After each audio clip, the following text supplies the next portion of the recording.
Okay, well, welcome back to App Promotion Summit NYC, the online sessions. If you just joined us, we had a really good in-person event last week, first for 3 years in the US.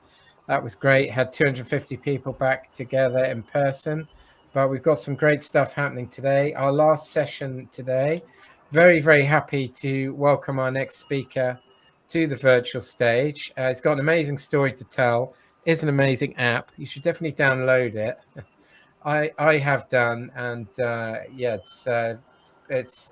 you should definitely set aside at least an hour after you download it to play around with it, because you're definitely going to get pulled in the minute you do. So, well, without further ado, please give our next speaker, Anton, the COO of Reface, a big virtual welcome to the App Promotion Summit NYC stage. Over to you, Anton. Hi, James. Hi, everyone. Thanks a lot for inviting me for this great event. Uh, I will try to share the story of the company I work with, Reface, and how we reached 200 million downloads, being a very small startup from Ukraine. And it's basically a very interesting story. We did a lot of mistakes, many things we did right and wrong. Just the velocity of execution was pretty crazy. And then obviously 3 months ago, the war started in the country where we had 95% of the employees. So the story has been pretty crazy, and I would be happy to share with you some snippets of it. So let's dive in. I would go quickly through the intro for those who doesn't know what Reface is. Then I'll just speak a little bit about our product and business model, how Reface works, how we earn money, excuse me, and what's our strategy going forward. And then the last part would be more sort of a retrospect of how we have been growing and what lessons we've learned on the way. So we have just a little bit over than half an hour. So sorry if I speak too quickly, but I just want to go through the most content I can. So introduction about Reface. So we are the company which was created with the mission of empowering content creation with the help of machine learning technology. And the key idea here is that with the progress in this area, we think it's possible to simplify content creation a lot for many people. And in this way, just bring a bigger volume of people into kind of the creator economy, or just give them the tools which are easy and fun to use, and then they can create something with themselves. And we are a big company now. We have around 190 people. We have a bunch of apps and a bunch of technologies, but still the core of our business is Reface app, which you can obviously download on App Store, Google Play. And this app just last month, actually 2 months ago, reached 200 million downloads. Currently, we have around 10 million monthly active users. And we also have had already 6 billion synthetic media created with the help of our technologies through this app. So when Reface appeared on the market, in the form and shape where we are right now, there were only 10,000 synthetic videos in the internet, and currently we just generated 6 billion, which is pretty crazy, specifically from the tech-wise standpoint, because all these videos are processed on the servers, and therefore it's kind of a lot of complex tech behind it, from kind of sending the request to the servers, having very optimized models, which sends the results back to the client, to the app. We are also backed by a bunch of really good investors. Andreessen Horowitz led our seed round. We also have Matt Stone, the father of South Park, Ilka, who is the founder of Supercell. And obviously, we're a global app. We have reached basically everywhere. We have more than 1 million reviews on both stores, and we were named as one of the best apps by Google Play in 2020. So a little bit more about Reface. So Reface is the platform where you can play with the content with the help of easy to use, very often one-click content modification mechanics. Currently, we have 4. The key feature, and the one from everything actually started, is face swap. It's basically the machine learning model, which takes your place and put it on any video you want. It's very fun. I encourage you to use. And three more features which we launched afterwards. Animate image is basically giving the motions to a static picture, somewhat similar to paintings in Hogwarts. Place face, where you can place a face on sort of any objects, and lip sync, the way how you synchronize the lips. We also have actually 9 features on the shelf which are already to be released, and around 10 in development. And the reason being we have just 4 global rollout is that we're just like thinking product wise, what is the best way to put this feature inside the app. Because it's one of the learnings we've learned through the Reface journey is that the user simplicity is the key, and therefore we are much ahead tech-wise than we are product-wise.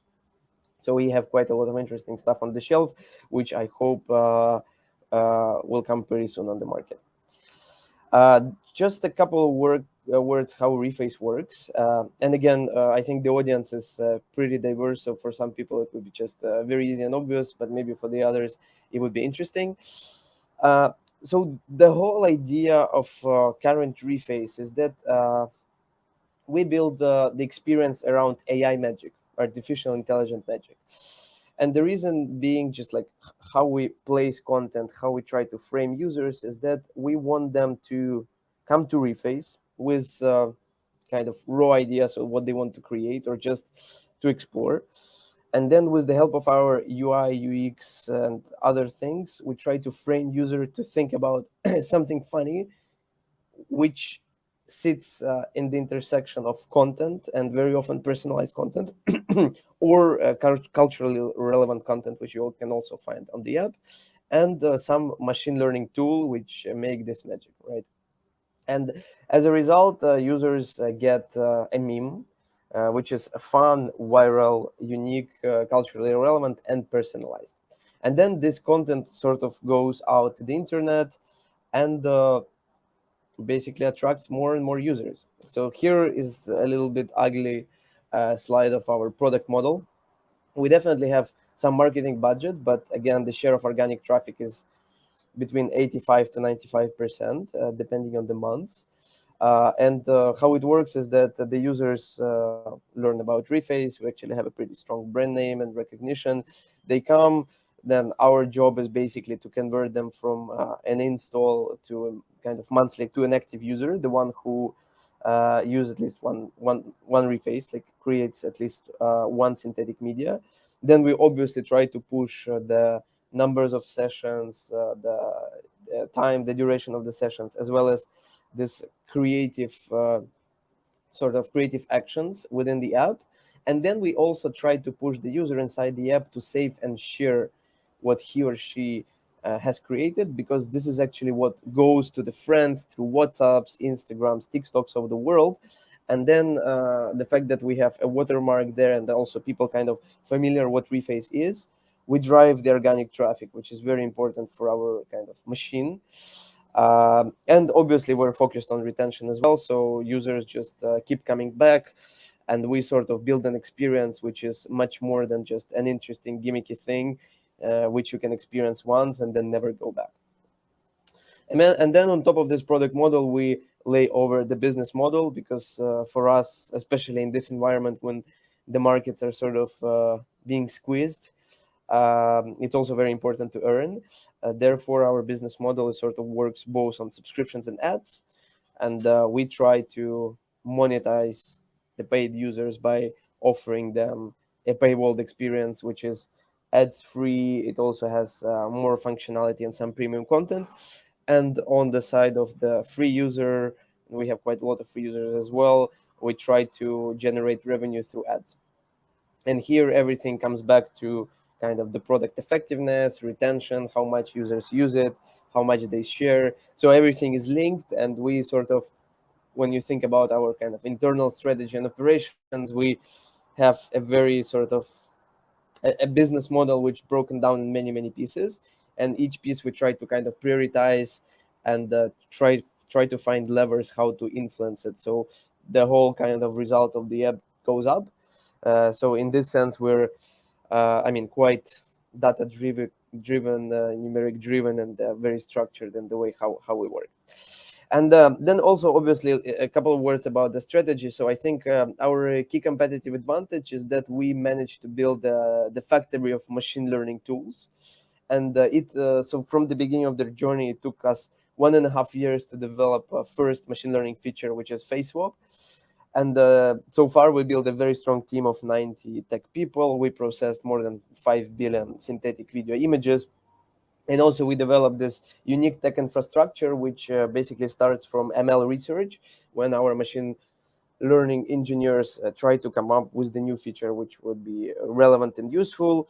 And basically, back to the machine learning production backend and client, where everything is very streamlined. So now our capacity is actually pretty good. So it takes us 1 month to develop one machine learning feature and roll it out on the market, and we can have 6 machine learning features moving to production simultaneously. And again, as I mentioned earlier, tech-wise, we are ahead of our product situation. So that's a good point to be, because we always have something to put in the app and entertain users. And one just a quick summary around our strategy. So again, going back to what the user experience at Reface, we think that our success is based on 3 pillars. So first is the AI magic, something that you can find on Reface, not on any other platforms. Relevant content, and by relevant we mean both culturally relevant and also personalized, and use cases, the ways how people can use technology. And on the right hand side, this is our new app. It used to called Mocker, now we kind of rebranded it, and it's called Memamelt. And this app is a separate one from Reface, and actually in our company we like creating apps and iterating very crudely there to kind of use brain hypothesis and brave tests without bringing them to our major platform. Um, it's just faster and easier for us sometimes to test hypotheses away. And so this, like on the right hand side of the screen, you can see our new app, which is called Memamelt. And the logic here is that we use machine learning to help users create memes. Because we think it's a pretty cool social and retentive use case. And why we changed the name? Because when the war started in Ukraine, the company actually, at some point, probably 50% of us just worked for the war efforts, like helping the country and the people survive the Russian aggression. And this is just one of our initiatives. So we created an app where you can easily create memes with pro-Ukrainian content.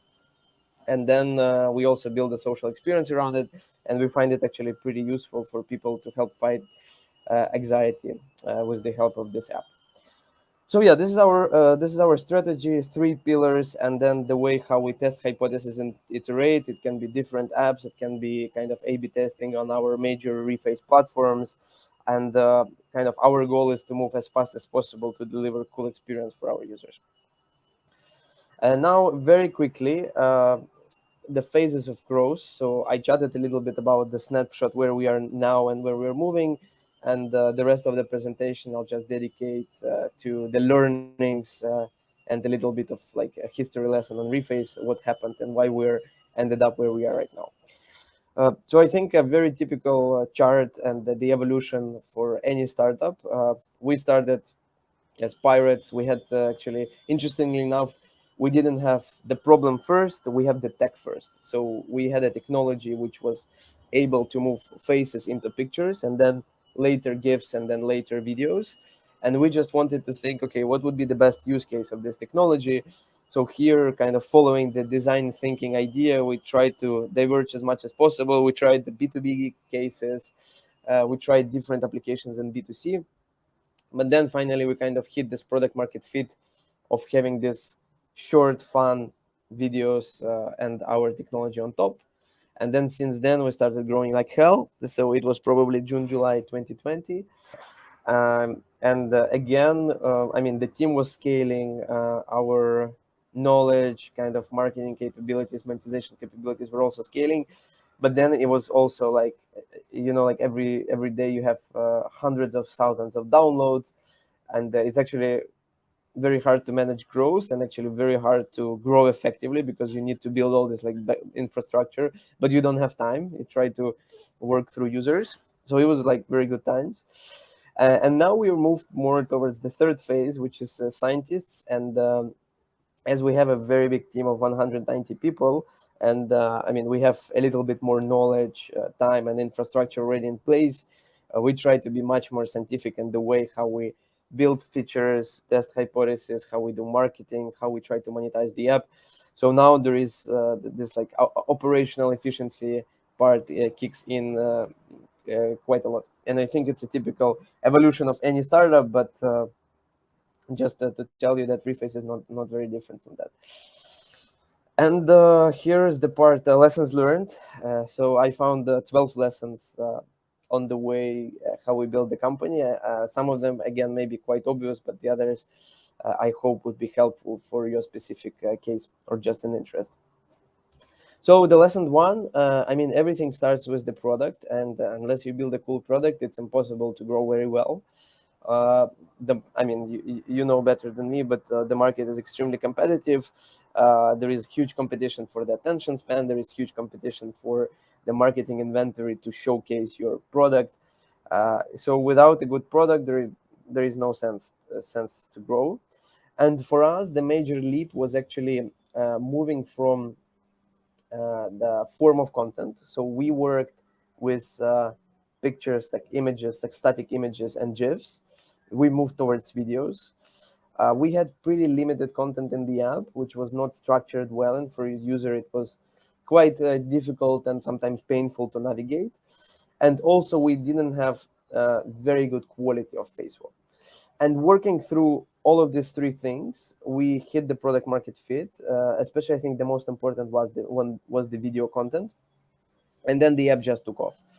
It was nothing, like super, I don't know, like scientific or I don't know, unreal and something very new on the marketing side. It was just very, very good technology, very, very good product application around this technology, and then obviously marketing served as the way to supercharge and amplify this growth. But the original growth started from the point that the product is actually was pretty good. And the other part is also related to product, is that, I mean, probably the best way to grow your apps, your products, or sort of any business is try to incorporate some growth loops inside your product. And for Reface, the first really meaningful growth loop was the addition of pretty good digital watermark. And actually, if you go now to the app and you create a video, you would have this watermark, but it also will be moving across the screen, because we try to prevent people from kind of changing the content. So everyone knows that, look, it's a piece of synthetic media which comes from Reface, and it's used for fun purposes, not deception. But the watermark was an extremely strong marketing growth driver for us, because as I mentioned earlier, a lot of content was just going to the app because people wanted to share the funny videos with their faces. And then watermark generated this huge ton of organic traffic which came to us, and it's sort of a very strong organic flywheel. So very small thing like digital watermark changed things completely. And again, for every product, for every business, this product embedded growth loops can be very different. For us, it was the watermark. And there was a second one, which was also a very smart move, and we did it actually quite late into the game. But then when we did it, we really see the uplift in traffic and uplift in usage. Is basically allowing you to add more faces to a video. And here the logic is the following: that usually like the original face swap was available with just one face, and therefore if you're a user, you take it, you apply your face, you kind of, I mean, it's fun, you smile, and then most likely you share it with your closest group of friends for whom your face matters something. And it was also a lot about peer-to-peer messaging, because I mean, you have the best friend, and you want to share this piece of content with your best friend with the face. But once we added the functionality of adding multiple faces, and I think now we have up to 6, people actually started sharing Reface a little bit differently. They started sharing much more in the group chats because you can actually engage more friends into this game and just not you or like one person. And it helped spread the word about Reface a lot because, again, in the previous scenario, one save and share went, let's say specifically, it was a WhatsApp message to a friend, and now it's a WhatsApp message to a group of friends. So you have the multiple times bigger reach. And this feature actually played a really good part in our growth, and it was very smart, if to think in retrospect. I mean, lesson number three, I think PR is very important. It's actually, I would say, the cheapest paid or sometimes unpaid way to generate awareness of your app, and it sort of serves a good foundation, a very good foundation for your then marketing activities, user acquisition. So, I mean, never neglect it. I think it always makes sense to keep actually someone in house who does PR for you and who tries to go to different media and sort of tell the story about the company. I think it pays off for sure. And also another point is it's very important for every company to find its story, like how you tell it, how you're different. And actually, PR helps you to craft it because it's sort of a back and forth games with the people from media industries who knows how to write stories, and then actually working with them helps you to come up with the not with the vision, but just like the shape, the story, the way it sounds good for many people. So I think working with PR media is quite important for the company.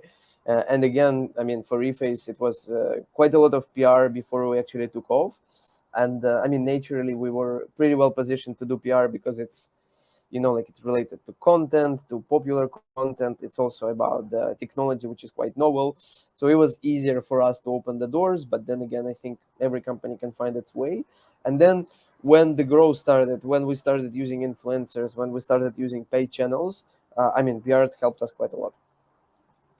Then lesson number four, we also sort of try to reach celebrities because our product is very viral. So it's important to get as much surface area and coverage as possible. So celebrities is the kind of natural way to go and try. But the problem is that it's very big to go directly to a celebrity because obviously they have a very packed agenda. They have a lot of things planned for the Instagram well in advance. So the way how we were doing it is that we were trying to tag sort of secondary celebrities who are friends of big celebrities. And I mean, these celebrities are kind of much easier obviously to reach, and at the same time they have this connection because ideally we looked also at the circles of friends of big celebrities. For example, Snoop Dogg was a very big target for us, so we looked at the friends of Snoop Dogg and then we tried to tag friends of Snoop Dogg that they try the technology, they like it, and with the same use case how we tagged them, they try to tag Snoop Dogg, and this is how Snoop Dogg learns about it. So eventually, I mean, a lot of cool guys posted us, and Snoop Dogg posted us, which is the biggest achievement, I would say, from our kind of influencer campaign. There were like many people, including Justin Bieber and guys like this, and it saved us a lot of money, right? Because it just everything was done for free, and it was a really good growth driver for ourselves. So good times. Lesson number five, be friends with backend.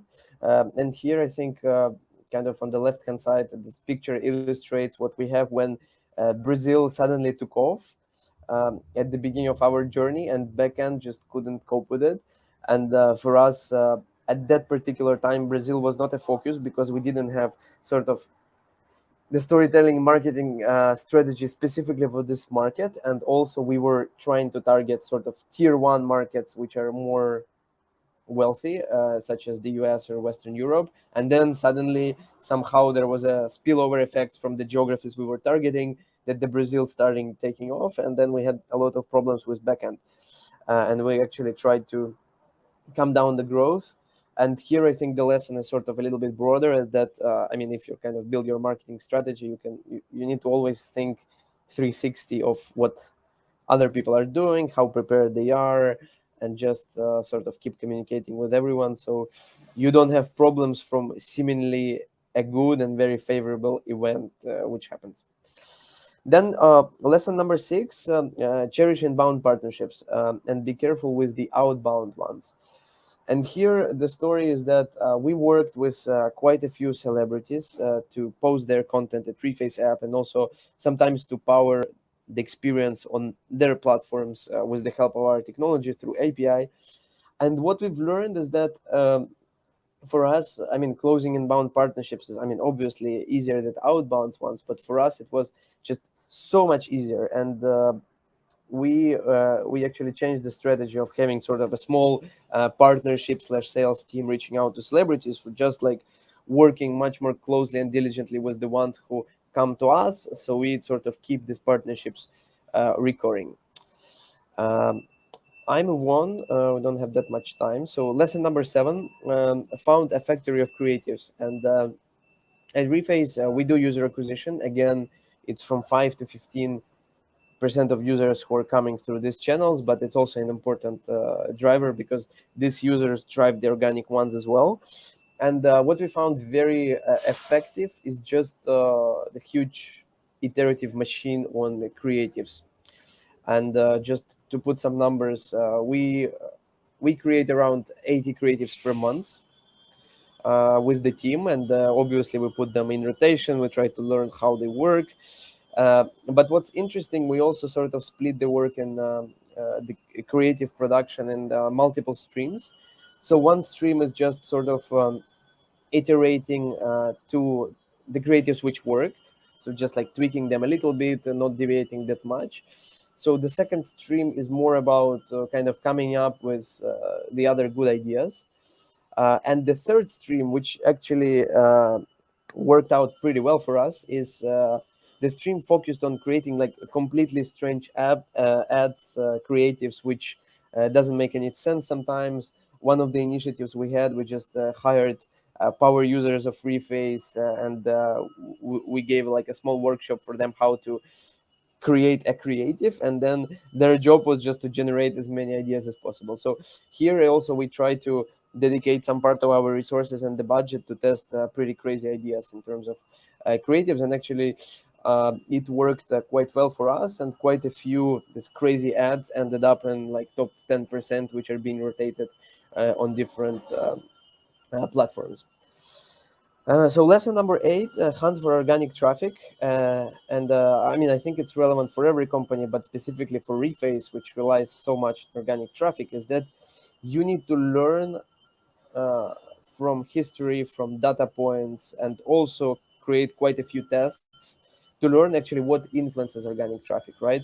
Because we found, we have a very scientific approach to that. So we run, I mean, currently we run like 6 different tests just to see, okay, what actually impacts organic traffic and how we can make it work.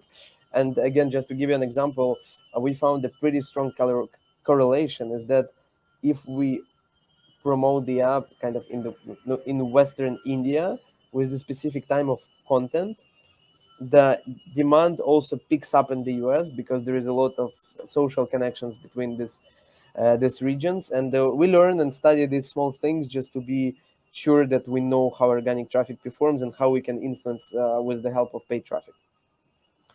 This is the example of our chart with Turkey. So you see, I mean, our company is maybe quite different from the average one, but then again, there was, I mean, fewer than like 10,000 downloads per week, and then it shoot to 60K just in one day in Turkey, and then this organic traffic obviously goes down, and then the question is like, okay, how do you identify these peaks, and how you make these peaks last as long as possible, right? So here is the same chart.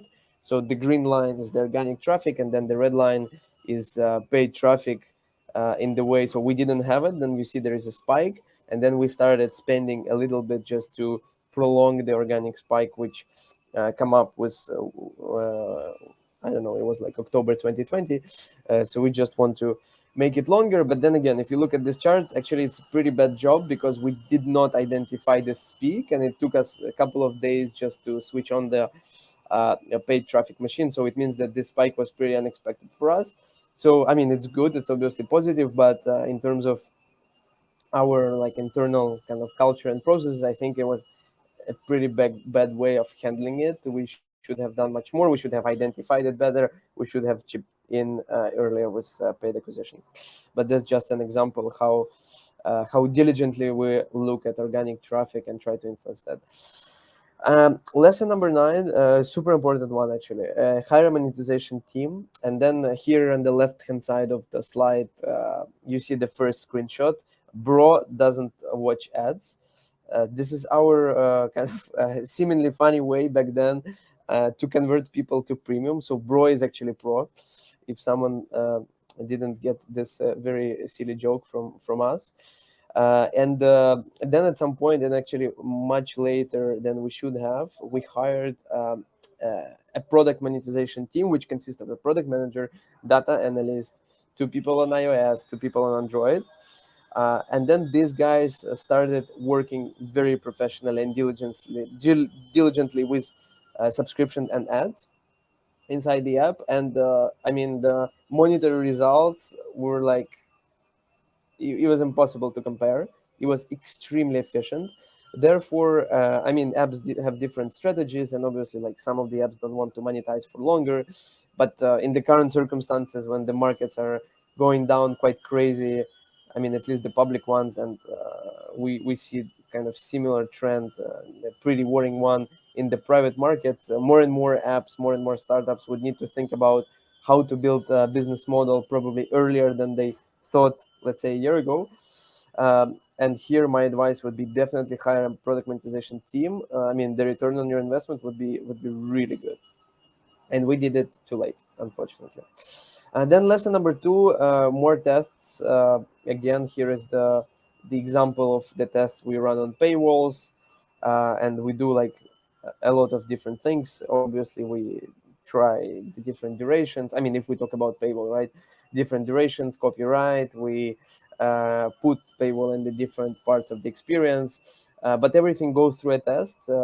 We run a lot of tests simultaneously. We obviously split the audience the way we want. And what we find out is that actually there is no, like, let's say, ideal price setting if we talk about prices, right? There is no like ideal price sensitivity that stays forever.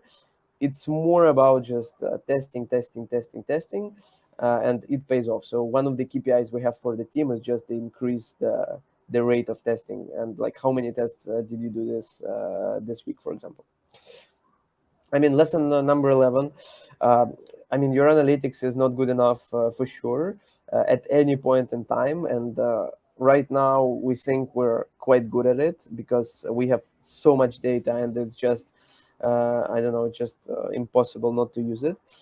But then again, even at our current stage where we have so many people, I mean, so many services we work with, we still have problems with the data. I mean, sometimes some service doesn't work for a couple of days, or it ships the wrong data, or there are some problems on our side. Maybe there are some problems in on mobile, and then the events are not working particularly well, and then we lose a week of data, which is very bad for us, right? Because we iterate every day on both product things and marketing things.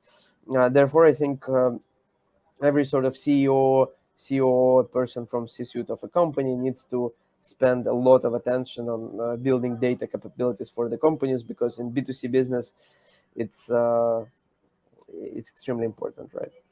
And the last lesson, and I'll finish my presentation, that know your goals.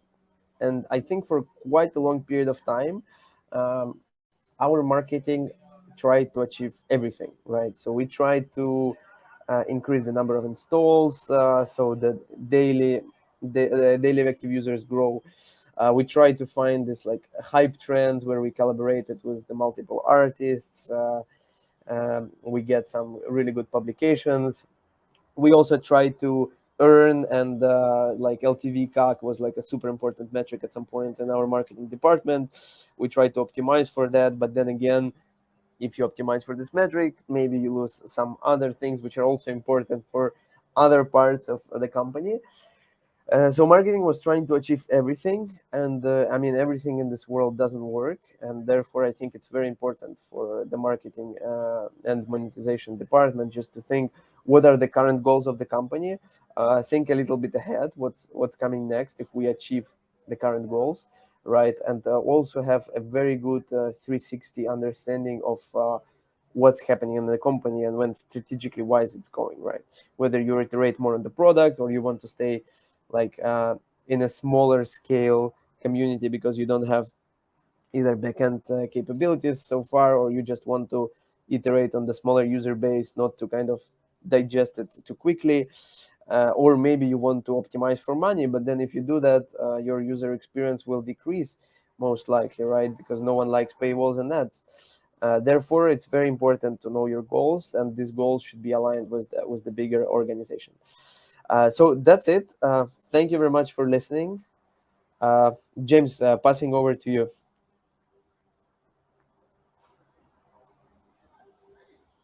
There we go. Thanks, Anton. Absolutely loved that.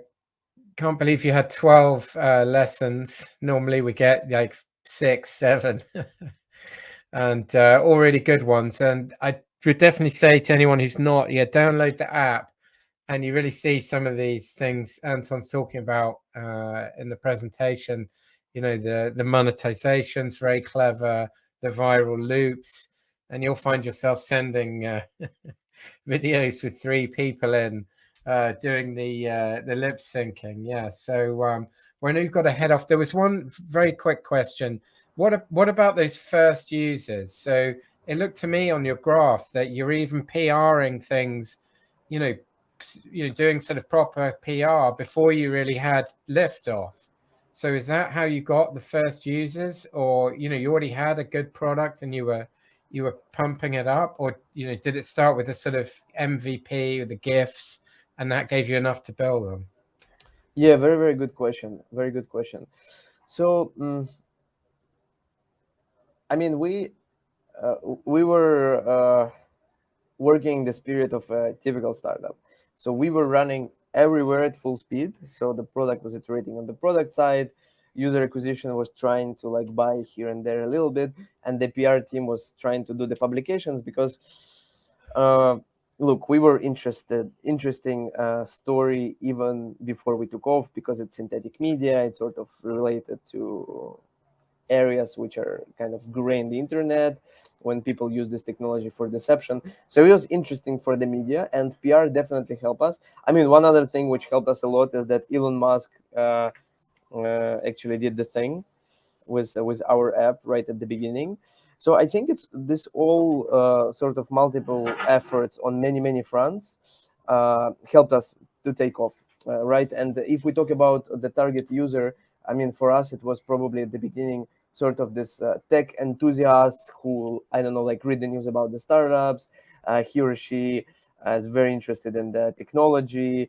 And this is how we also picked up the channels to do PR, right? And these people, they are sort of evangelists, the early adopters of every new technology, and we were not an exception, right? But also for us was important that these people has media presence, because sometimes they don't, sometimes they do, and the intersection of media presence and tech evangelist, it's exactly whom we targeted at the beginning.